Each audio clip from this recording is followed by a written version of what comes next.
Continuamos hoy, amigo oyente, nuestro estudio en Génesis, el primer libro del Antiguo Testamento. En el programa de hoy damos comienzo al capítulo 29 de este libro maravilloso.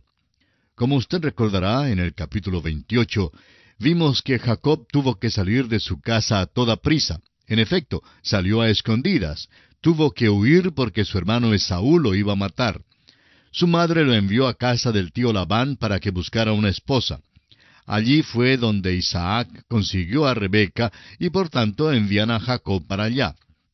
Jacob anda ahora por su propia cuenta. Había sido un joven astuto y ha demostrado esa astucia aún esa noche en que sentía tanta nostalgia de su casa. Dios le apareció para consolarlo y le transfirió estas promesas maravillosas. Eran las mismas promesas que Dios había dado a Abraham y a Isaac, y ahora se las da a Jacob. Al despertar de su sueño, después que Dios le había dado las promesas, notamos que hace un voto con Dios y trata de hacer un trato con Él. Amigo oyente, si las promesas de Dios dependieran de la fidelidad de Jacob, pues quizá nunca hubiera recibido mucho del Señor. Todo fue por gracia. Después de todo, ¿no es por la gracia que usted y yo somos salvos? Nunca merecimos la salvación. Si recibiéramos lo que merecemos, ninguno de nosotros sería salvo. Ahora, sobre el capítulo 29 de Génesis, quisiéramos escribir las palabras que se encuentran en Gálatas capítulo 6 y versículos 7 y 8, donde dice: No os engañéis, Dios no puede ser burlado, pues todo lo que el hombre sembrare, eso también segará. Porque el que siembra para su carne, de la carne segará corrupción, mas el que siembra para el Espíritu, del Espíritu segará vida eterna. Comenzando con este capítulo, veremos que Jacob empieza a cegar la cosecha de su maldad. El pasaje en Gálatas está escrito primeramente a los cristianos, pero declara una ley universal de Dios para todas las edades. Es verdad en cualquier parte de la vida. Cada hijo de Dios debe aprender la lección, que el que siembra para su carne, de la carne segará corrupción. Si uno siembra maíz, siega maíz. Al sembrar algodón, cosecha algodón. Si uno siembra trigo, tendrá que cosechar trigo. Y cuando uno siembra cizaña, pues segará cizaña. Y uno descubre que esto se lleva a cabo a través de toda la Escritura. Por ejemplo, Faraón mató a los niños varones de los hebreos. ¿Y qué sucedió? Bueno, su propio hijo fue muerto por el ángel de la muerte. Acab mató a Nabot a sangre fría, y los perros llegaron y lambieron la sangre de Nabot.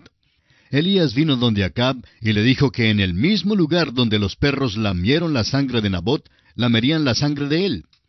Acab quizás sonrió y pensó: bueno, simplemente me mantendré alejado de ese lugar.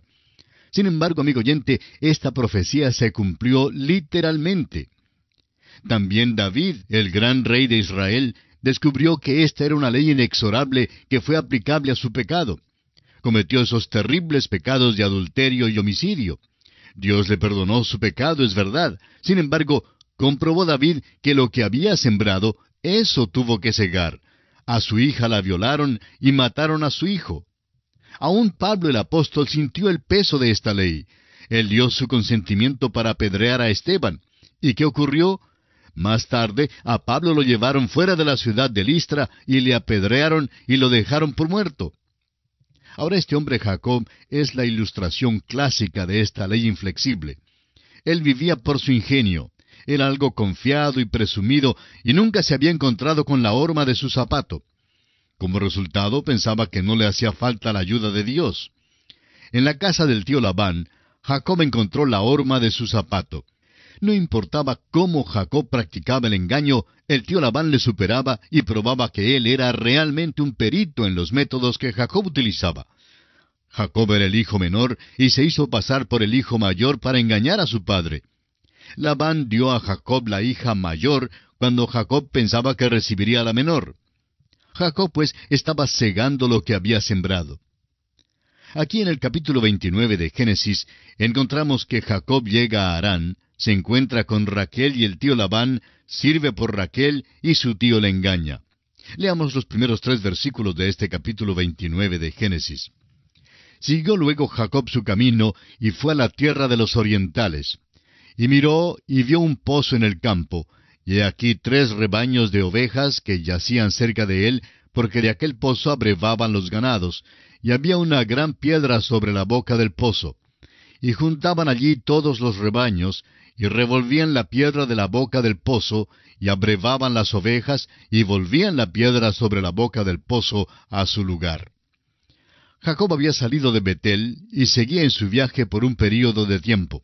No se nos dice cuánto tiempo viajó antes de llegar a la tierra de Harán. Notamos aquí la importancia del agua en aquel país. Y todavía es importantísima porque en muchos lugares no se encuentra en grandes cantidades. Debía ahorrarse, y por eso, en una cierta hora del día, quitaban la piedra de la boca del pozo, y luego todos abrevaban las ovejas. Las personas sacaban el agua para ellos mismos, y luego tapaban el pozo. Es exactamente la hora cuando estaban preparándose para abrevar las ovejas, cuando Jacob entra en la escena. Y lo vemos aquí tan presumido como siempre. Escúchelo al leer los versículos 4 y 5. Y les dijo Jacob: Hermanos míos, ¿de dónde sois? Y ellos respondieron: De Harán somos. Él les dijo: ¿Conocéis a Labán, hijo de Nachor? Y ellos dijeron: Sí, le conocemos. Tal vez sí le conocían. Ahora Jacob no le conocía, pero ya tendrá su oportunidad para conocerlo. Ahora los versículos 6 al 8 prosigue esta conversación. Y él les dijo: ¿Está bien? Y ellos dijeron: Bien. Y aquí Raquel su hija viene con las ovejas. Y él dijo: He aquí es aún muy de día, no es tiempo todavía de recoger el ganado, abrevad las ovejas e id a apacentarlas. Y ellos respondieron: No podemos hasta que se junten todos los rebaños y remuevan la piedra de la boca del pozo para que abrevemos las ovejas. Note usted que Jacob acaba de llegar apenas a la tierra de ellos y ya les está diciendo cómo deben abrevar sus corderos y lo que ellos deben hacer. Esto es algo muy típico de Jacob a propósito. Pero ellos le dijeron: No podemos hasta que se junten todos los rebaños y remuevan la piedra de la boca del pozo para que abrevemos las ovejas. Leamos ahora los versículos 9 y 10 de este capítulo 29 de Génesis. Mientras él aún hablaba con ellos, Raquel vino con el rebaño de su padre, porque ella era la pastora. A propósito, el pastorear rebaños era también trabajo para mujeres en aquel entonces. Y Raquel era pastora que cuidaba las ovejas de su padre. Leamos el versículo 10 que dice: Y sucedió que cuando Jacob vio a Raquel, hija de Labán, hermano de su madre, y las ovejas de Labán, el hermano de su madre, se acercó Jacob y removió la piedra de la boca del pozo, y abrevó el rebaño de Labán, hermano de su madre. Realmente no sabemos quién le mandó a él a abrevar el rebaño de Labán, pero lo hizo. Jacob realmente no sigue la ley de nadie, sino su propia ley. Él dictaba los reglamentos del juego al pasar por la vida, es decir, en la primera parte de su vida. Le hacía falta aprender una gran lección, y el tío Labán es quien va a enseñarle esa lección. Llegamos ahora al versículo 11. Y Jacob besó a Raquel, y alzó su voz, y lloró. Nos ha parecido siempre extraño que besara a esta muchacha Raquel, y que alzara luego la voz y llorara. Es difícil entender por qué Jacob lo hizo, a menos que fuera por su viaje tan solitario desde el momento en que salió de su casa. Había pasado esa noche solitaria en Betel, pero aún después de esa noche todavía trató de hacer un trato con Dios, y por eso sintió una tristeza en todo el camino. Recordemos que desde Betel tuvo que viajar por el mar de Galilea y luego a Siria. Tuvo que cruzar aquel desierto y quizá tuvo muchas experiencias en el camino. Al llegar al lugar a donde iba, vuelve a ser presumido, aunque no sabía nada acerca de ese lugar antes. Saluda a estos hombres de una manera positivista, como si los hubiera conocido toda la vida. Les hace preguntas y luego quita la piedra para Raquel, aunque al parecer no era la hora de quitar la piedra, pero lo hizo. Imaginamos que estuviera tan lleno de emoción que al saludar a esta muchacha Raquel, la besó y lloró. Suponemos que esta sea la explicación de este cuadro. Ahora note usted lo que dice en el versículo 12. Y Jacob dijo a Raquel que él era hermano de su padre y que era hijo de Rebeca, y ella corrió y dio las nuevas a su padre. Note usted que él le dice que es hermano de su padre. Bueno, en realidad quiere decir sobrino. El hebreo no hace tantas distinciones como hacemos nosotros hoy en día. Si estaba emparentado, pues estaba emparentado y significaba que era hermano. Así se traduce aquí y es correcto. Pero él es en realidad su sobrino. Ahora leamos el versículo 13. Así que oyó Labán las nuevas de Jacob, hijo de su hermana, corrió a recibirlo, y lo abrazó, lo besó, y lo trajo a su casa. Y él contó a Labán todas estas cosas. Nos imaginamos que Jacob hablara de muchas cosas, el viaje que acababa de hacer y cómo había salido de su casa. No nos sorprendería que Jacob los divirtiera en la cena con la historia de cómo es que logró engañar a su hermano, y cómo consiguió la primogenitura, y cómo recibió también la bendición de su padre, y la forma en que utilizó la trampa para lograrlo, y cuán mañoso era. Sin duda les dijo acerca de aquella noche en Betel. Le dijo a Labán todas estas cosas. Ahora el versículo 14 dice, y Labán le dijo, ciertamente hueso mío y carne mía eres. Y estuvo con él durante un mes. Labán quedó convencido ahora que este era su sobrino, y le dice, en verdad tú eres pariente mío, pues quiero que te sientas como en tu casa. Ahora pasa un mes, ¿y qué sucede? Bueno, Jacob no trabaja. Es un sobrino que ha llegado de un país lejano y está visitando a su tío. Suponemos que pensó que podía gozar del hospedaje gratuito, y durante aquel tiempo galantea a la señorita Raquel. Por lo menos es cierto que la ha mirado amorosamente, y creemos que ella también le miraba con amor. Ahora nos imaginamos que fuera en una mañana en el desayuno cuando tuvo lugar el incidente siguiente. En los versículos 15 al 17, escuchemos la conversación entre tío y sobrino. Entonces dijo Labán a Jacob, «Por ser tú mi hermano, ¿me servirás de balde? Dime cuál será tu salario». Y Labán tenía 2 hijas. El nombre de la mayor era Lea, y el nombre de la menor Raquel. Y los ojos de Lea eran delicados, pero Raquel era de lindo semblante y de hermoso parecer. El tío Labán es muy astuto. ¿Quién ha dicho algo de trabajar?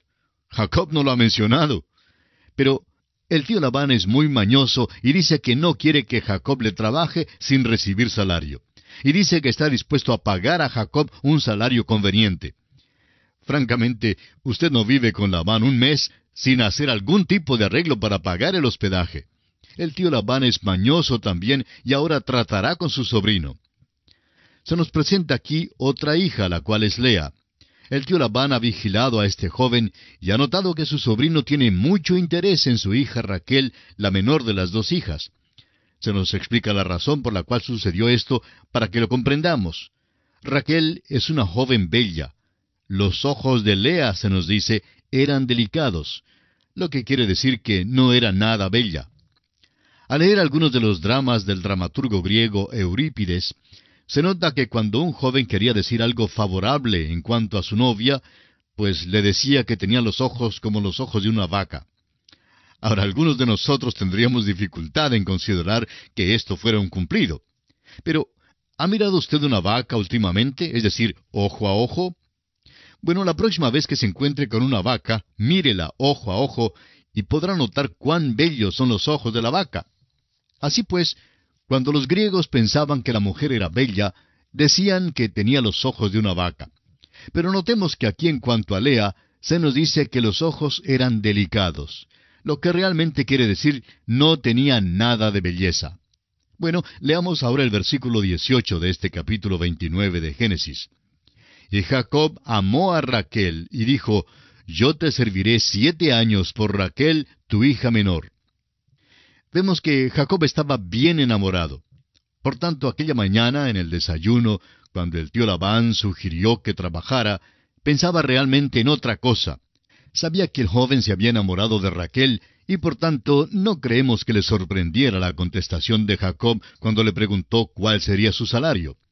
Jacob estaba dispuesto a trabajar 7 años por Raquel, y Labán concuerda con la respuesta de su sobrino. Leamos los versículos 19 al 22. Y Labán respondió, mejor es que te la dé a ti, y no que la dé a otro hombre. Quédate conmigo. Así sirvió Jacob por Raquel 7 años, y le parecieron como pocos días, porque la amaba. Entonces dijo Jacob a Labán, Dame mi mujer, porque mi tiempo se ha cumplido para unirme a ella. Entonces Labán juntó a todos los varones de aquel lugar e hizo banquete. Encontramos aquí una de las cosas más amables que se dicen acerca de Jacob. Francamente, la única parte de la vida de este hombre, es decir, la primera parte de su vida, que tiene algo de hermoso, de noble o admirable, es su amor por Raquel. Eso es muy descollante. Puede imaginarse a Jacob trabajando. Y amigo oyente, el tío Labán obligó a Jacob a trabajar duro. Trabajar en el frío, en la lluvia y en todo tipo de tiempo. Pero Jacob siempre pensaba en aquella señorita Raquel. Allí estaba para recibirlo y saludarlo, y él estaba pero muy enamorado de ella. Leamos los versículos 23 al 26 de este capítulo 29 de Génesis. Y sucedió que a la noche tomó a Lea su hija y se la trajo, y él se llegó a ella. Y dio Labán su sierva Silpa a su hija Lea por criada. Venida la mañana, he aquí que era Lea. Y Jacob dijo a Labán, ¿qué es esto que me has hecho? ¿No te he servido por Raquel? ¿Por qué pues me has engañado? Y Labán respondió, no se hace así en nuestro lugar que se dé la menor antes de la mayor. Encontramos aquí una mala jugada. En la ceremonia de matrimonio en aquellos días, la mujer se cubría con un velo y quedaba velada por completo para que no la vieran. Pobre Jacob no vio a la muchacha hasta que entraron en la tienda. Alzó el velo y he aquí no era Raquel, era Lea. Y nos preguntamos si en aquel momento, al ver que había sido engañado, Jacob quizá recordó algo de su propio padre cuando él se hizo pasar por el mayor. Engañó a su padre y por eso tuvo que huir de la casa. Había recibido la bendición, pero en cambio había engañado a su padre. Dios no apoya ese tipo de conducta, no la aprueba de ninguna manera. Dios había prometido la bendición a Jacob, pero debió haber esperado para recibirla por la senda que Dios había establecido. Debe recibir la bendición por la senda de Dios, y no por la suya. ¿Y qué pasa? Se hizo pasar por el mayor cuando realmente era el menor. Ahora aquí cree que consigue la menor, pero en vez de eso obtiene la mayor de las hijas de Labán. Se le vuelve la tortilla, pudiéramos decir, y esto es una cosa muy terrible para Jacob. Es cosa criminal lo que le ha hecho Labán, pero note usted cómo el tío Labán lo da como legítimo. Es un perito en ese tipo de cosa. Le dice a Jacob que había una cosa pequeña en el contrato, una cláusula pequeñita en letra chiquita allá en su contrato. Simplemente olvidó mencionárselo a Jacob. Tienen una costumbre en su tierra, y es que la hija mayor debe casarse primero, y que la hija menor no se puede casar hasta cuando se haya casado la mayor. Le dice que siente muchísimo que se le olvidara mencionar esto y que fue por eso que sucedió así. Pero el tío Labán está dispuesto a ser muy generoso en sus tratos y por tanto le hace a Jacob otra oferta. Leamos el versículo 27 de este capítulo 29 de Génesis. Cumple la semana de esta y se te dará también la otra por el servicio que hagas conmigo otros 7 años. Esta semana son otros 7 años. Ahora no diga usted que este hombre tendrá 2 esposas y que Dios lo aprueba. El relato aquí es inspirado porque eso es lo que sucedió. Pero eso no significa que Dios lo hubiera aprobado. En el caso de Abraham que tomó a Agar, toda la historia manifiesta que Dios lo desaprobó por completo. Y se relata aquí porque es un hecho que ocurrió. Bueno, el tío Labán está recibiendo el valor cabal del dinero, ¿no le parece? Y el pobre Jacob realmente está recibiendo clases en esa escuela de las dificultades, en esa escuela del sufrimiento. Pero está tomando 2 esposas y no debe haberlo hecho, y estará muy afligido por eso. Leamos el versículo 28. E hizo Jacob así, y cumplió la semana de aquella, y él le dio a Raquel su hija por mujer. El pobre Jacob ciertamente se ha llevado un chasco. El tío Labán le había dicho que le daría a Raquel si le servía 7 años. Ahora Jacob sirvió los 7 años, pero recibió a Lea. Bueno, después de todo, él también había engañado a su padre y a su hermano, haciéndose pasar por el hijo mayor cuando en realidad era el menor. Ahora se le da la mayor cuando pensaba recibir la menor. Sirve al tío Labán el doble del tiempo que había concordado al principio. Los 7 años habrían de ser muchos, pero en todo sirvió 14 años y ahora tiene 2 esposas. Amigo oyente, Dios no aprobó esto. Este hombre encontrará muchísimos problemas en su familia de aquí en adelante, y todos, por supuesto, datan de sus propios métodos que empleaba y que Dios no aprobó. Leamos los versículos 29 al 32. Y dio Labán a Raquel su hija, su sierva Bilha, por criada. Y se llegó también a Raquel, y la amó también más que a Lea, y sirvió a Labán aún otros 7 años. Y vio Jehová que Lea era menospreciada, y le dio hijos, pero Raquel era estéril. Y concibió Lea, y dio a luz un hijo, y llamó su nombre Rubén, porque dijo, ha mirado Jehová mi aflicción. Ahora, por tanto, me amará mi marido. Toda esta historia contrasta con la venida del siervo de Abraham a buscar la esposa para Isaac. El siervo acudió a Dios continuamente por su dirección. Jacob viajó por su propio ingenio y estaba absolutamente seguro y porfiado. La decepción que experimentó por mano de Labán mostró que no le era posible depender de su propia fuerza y habilidad. Le faltaba la dirección del Señor en su vida. Y así también al cristiano hoy en día le falta la guía del Señor y la plenitud del Espíritu Santo para todo momento de cada día. Lea es una persona triste